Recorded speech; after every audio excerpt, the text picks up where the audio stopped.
பெண் சாபம் அப்படிங்கிறது ரொம்ப கொடூரமானது அப்படின்னு கூட சொல்லுவாங்க. ஸோ எந்தெந்த ராசிகளுக்கு எல்லாமே வந்து பார்த்தீங்கன்னா, இந்த பெண் சாபத்தால பாதிக்கப்படுவாங்க அப்படின்னு சொல்லுங்க சார்? பெண் சாபம் அப்படின்றது பார்த்தீங்கன்னா, பெண் சாபம் ஆண்களுக்கு மட்டும் இல்ல, பெண்களுக்கும் வரும். ஓகே.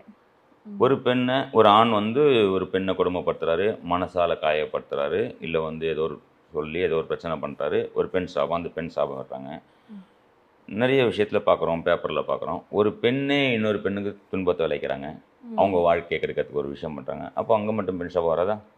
கண்டிப்பா வரும். ம். பெண் சாபம்ன்றது ஆணுக்கு மட்டும் போகாது.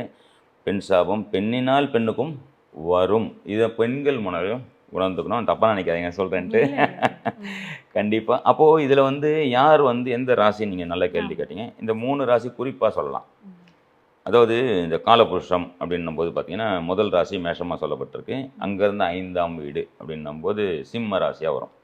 சிம்மம்னாலே சூரியன். ம். சூரியன். ம். அரசர். அடக்கி ஆள்ற தன்மை. நான் சொல்றத நீ செய். 5ஆம் வீடாவே வரும் காலபுருஷன். அப்ப என்னுடைய சந்தோஷத்திற்காக நான் சொல்றத நீ செய்ன்னு ஒரு பெண்ணை கண்ட்ரோல் பண்றது. பெண்ணே பெண்ணை கண்ட்ரோல் பண்ணலாம். இல்ல ஆணும் பெண் 2 பேரும் இதில அடங்குவாங்க. ஒருத்தர் இவங்க பெருசு, அவங்க சின்னது 2 பேரும் அடங்குவாங்க. கண்ட்ரோல் பண்ணி அவங்கள மனச புண்படுத்துறது. ஒரு சில விஷயங்க அவங்க பாதிக்கப்பட வைக்கிறது. இப்படின்னும்போது அந்த பெண் சாபம்ன்றது யாருக்கு வரும்? சிம்மத்துக்கு வரதுக்கு வாய்ப்பு